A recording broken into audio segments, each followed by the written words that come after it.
good morning viewers, good morning Philippines. This is Ethel Jane Cachuala and this is MGCC News.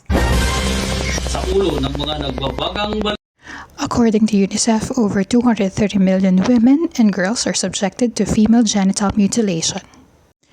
Pro-FGM protesters gather outside the National Assembly in Banjul, Gambia, West Africa. Today, our best Philippine news reporters are going to join us today. We will have Ms. Annalisa Gaspar, Mr. Adrian Carreño, and Ms. Luis Moyano. Stay on top of FGM latest developments on the ground with MGCC's fact-based news, exclusive video footage, and photos. Good day everyone, this is Mary Luis Moyano and today our discussion will be guided by key points highlighted in an infographic provided by our news team. We will be covering the following topics. First, defining and describing the issue and its effects on women. Second, identifying which school of thought in feminism best explains the issue. Third, discussing the rights of women that are violated and the laws that are breached. Fourth, exploring how this issue is resolved or recommending a course of action if it remains unresolved. Now, we'll turn to Ms. Jane Cachuala, who will provide the latest updates on the reasons behind female genital mutilation and its effects on women. Over to you, Ms. Ethel. Female genital mutilation refers to all procedures involving partial or total removal of the female external genitalia or other injury to the female genital organs for non-medical reasons. It is most often carried out on young girls between infancy and age 15, and every form in which it is practiced, FGM is a violation of girls' and women's fundamental human rights. And according to UNICEF, an estimated of 230 million girls and women worldwide have undergone some form of female genital mutilation. Despite being internationally recognized as a human rights violation, FGM persists for various reasons. No matter where or how it is performed, FGM causes extreme physical and psychological harm. So why FGM is done and still practiced? One of the reasons is because of tradition. Many practitioners of female genital mutilation believe that the procedure is dictated by tradition and is necessary to control women's sexuality, and in some settings, intact women are considered dishonorable prostitutes. FGM is often motivated by beliefs about what is considered proper sexual behavior linked to premarital virginity and marital fidelity. Next is because of hygiene. Some communities believe that the external female genitals that are cut are unclean, so it is additionally claimed that female genitalia are ugly and dirty and must be removed to enhance beauty and cleanliness. Another reason is rite of passage. In some countries and communities, FGM is believed that it is a part of the ritual that a girl goes through to be considered a woman. It is also considered as a condition of marriage. In some countries, a girl or woman is cut in order to be suitable for marriage. And last, for the reason of men dominance. Female genital mutilation is perpetrated because it gives men more power over women as a group. For FGM's effects, FGM has no health benefits to young women. According to UNICEF, this torture to them can lead to serious and long-term complications and even death, which can include, first we have severe pain, excessive bleeding, and infections. Severe pain, cutting the nerve ends and sensitive genital tissues that can cause extreme pain. The healing period is also painful. Excessive bleeding can result if the artery or other blood vessels is cut, and it may spread infections after the use of contaminated instruments, let's say for example use of same instruments and multiple genital mutilation operations, and during the healing period. Infection and tetanus threaten girls' lives when unsterile or rusty tools are used to cut their flesh, with the risk especially high when the same tool is used to cut multiple girls. Another effect is HIV, or the human immunodeficiency virus. The cutting of genital tissues with the same surgical instrument without sterilization could increase the risk of transmission of HIV between girls who undergo female genital mutilation together. And worse, it can lead to death, which can result from infections, including tetanus, as well as hemorrhage that can lead to shock. Another is urinary tract infections for female and children. If not treated, such infections can ascend to the kidney, potentially resulting in renal failure and death. And we also have childbirth complications. In adulthood, girls subjected to FGM are more likely to suffer infertility or complications during childbirth, including postpartum hemorrhage, stillbirth, and early neonatal death. And lastly, we have psychological impacts of FGM. to young women. According to United Nations Population Fund, in young children, that loss of trust and confidence can lead to behavioral problems alongside the psychological pain. As girls grow up and marry, the sexual dysfunction caused by FGM may put stress on their marriages. And over the long term, FGM can lead to serious psychological scars. Girls and women who experience it may suffer anxiety, depression, memory loss, sleep disorders, and postpartum stress.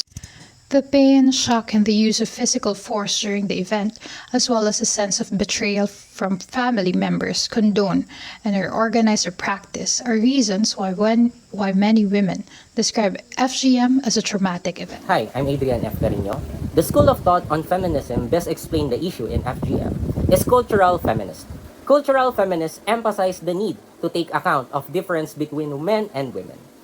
FGM provides the difference such as tradition, hygiene, condition of marriage, rite of passage, and male dominance. First is tradition. A belief to control women's sexuality to prevent illicit sexual activity. Hygiene, the external female genital that are cut are unclean. Condition of marriage, a woman is cut to be suitable for marriage. Rite of passage, FGM is a part of a ritual to be considered as a woman. Male dominance, female genital mutilation is perpetrated because it gives men power over women as a group. Unlike men, male circumcision was not intended to control sexual activity of men. Hygiene, male circumcision is optional for men. And also, it is not a requirement for marriage. Rite of passage, FGM is a ritual, unlike circumcision, is not a requirement to consider as a man. And male dominance, said circumcision, will not give women power over men. Therefore, the school of thought on feminism that best explain the issue is cultural feminist. Thank you, Ethel and Adrian. Good morning, Philippines, live from New York, United States. I am your best Philippine news reporter, Annalisa Gaspar. Behind me, you can see, is the famous headquarters of the United Nations, where a few minutes ago, the Secretary General made a historic call for all nations who are still practicing female genital mutilation and cutting to summarily ban the practice and to enact laws making the practice and all its forms illegal. Ethel and viewers in the Philippines, the Secretary General made the call by emphasizing that all human rights are women's rights.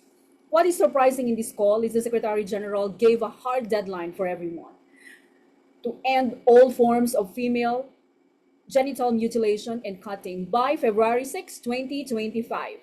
As we know, February 6 is the International Day of Zero Tolerance for Female Genital Mutilation. Allow me to share these rights that the Secretary General highlighted. FGM, or female genital mutilation, violates the principle of equality in dignity and rights, as it subjects women to a harmful practice not experienced by men. Article 1 of the Universal Declaration of Human Rights states that all human beings are born free and equal in dignity and rights. FGM is a form of discrimination based on sex, violating women's rights to health, security, and physical integrity, which is in direct violation of Article 2 of the Universal Declaration of Human Rights. Yes, everyone is entitled to all rights and freedoms set forth in this declaration without distinction of any kind, such as race, color, sex, language, religion, political or other opinion, national or social origin, property, birth, or their other status.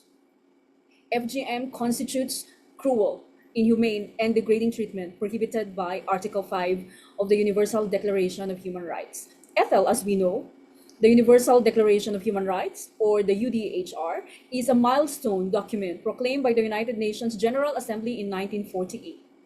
It outlines the fundamental human rights to be universally protected. Interestingly, the UN Secretary General also cited relevant provisions of the Convention on the Elimination of All Forms of Discrimination Against Women, or CEDAW. The CEDAW was adopted by the United Nations General Assembly in 1979, and it is an international treaty that defines what constitutes discrimination against women and sets up an agenda for national action to end such discrimination. It obligates ratifying countries to eliminate discrimination in all areas, including political, economic, social, and cultural fields, ensuring women's equal rights and opportunities. CEDAW is often described as an international Bill of Rights for women. Article 3 of the CEDAW requires that states, including those who are still practicing FGM, must ensure the advancement of women by eliminating practices like FGM that hinder their development. FGM is rooted in cultural and social patterns of behavior that consider women inferior. Eliminating these practices is essential for gender equality. The modification of social and cultural patterns in order to eliminate prejudices and customs based on the idea of gender roles or gender inferiority and superiority is in accordance to Article 5, Paragraph A of the CEDAW. Finally, FL and viewers in the Philippines, the UN Secretary General emphasized that the call to end FGM by February 6, 2025 is not novel. The Secretary General quoted the Beijing Declaration and Platform for Action, which was adopted at the Fourth World Conference on Women in 1995, which is a comprehensive policy agenda for achieving gender equality and women's empowerment.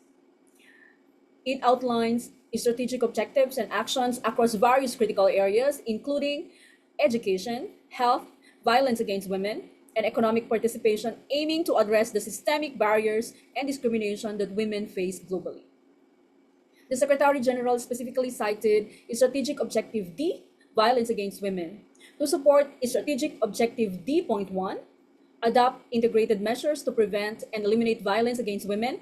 Efforts to eliminate FGM should be part of broader measures to prevent and address violence against women.